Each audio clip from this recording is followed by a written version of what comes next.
বেশ কয়েকদিন ধরে ভারী বৃষ্টিতে বিপর্যস্ত পাকিস্তান। বিশেষ করে দেশটির বাণিজ্যিক রাজধানী করাচিতে মঙ্গলবার মুষলধারে বৃষ্টি হয়। শহরটিতে ১৪৫ মিলিমিটারের বেশি বৃষ্টিপাত রেকর্ড করা হয়। বিদ্যুৎ বিপর্যয় অচল হয়ে গেছে অনেক এলাকা। প্রধান সড়কগুলোতে পানি জমে বন্ধ হয়ে গেছে যান চলাচল। আবহাওয়া দপ্তর সতর্ক করে বলেছে, সিন্ধ প্রদেশে আগামী ২২ আগস্ট পর্যন্ত বৃষ্টি অব্যাহত থাকতে পারে। বৃষ্টিতে ভারতের মুম্বাইয়ে লাখ লাখ বাসিন্দা পানিবন্দী হয়ে পড়েছেন। গত ৪ দিনে মহারাষ্ট্র রাজ্যে বৃষ্টিজনিত কারণে অনেকের মৃত্যু হয়েছে। বন্ধ রাখা হয়েছে স্কুল কলেজ সহ বহু প্রতিষ্ঠান। বাতিল করা হয়েছে বেশ কিছু ফ্লাইট। একই সঙ্গে ব্যাহত হচ্ছে রেল সেবা।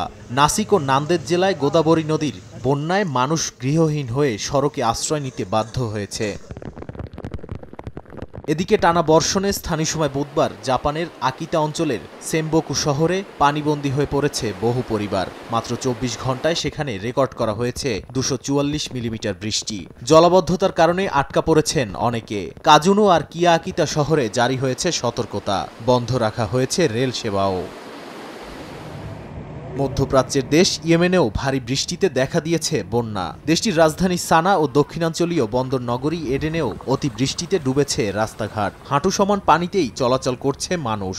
সানা শহরেও প্রধান সড়কগুলো ডুবে গেছে, যত্রতত্র জমে আছে পানি।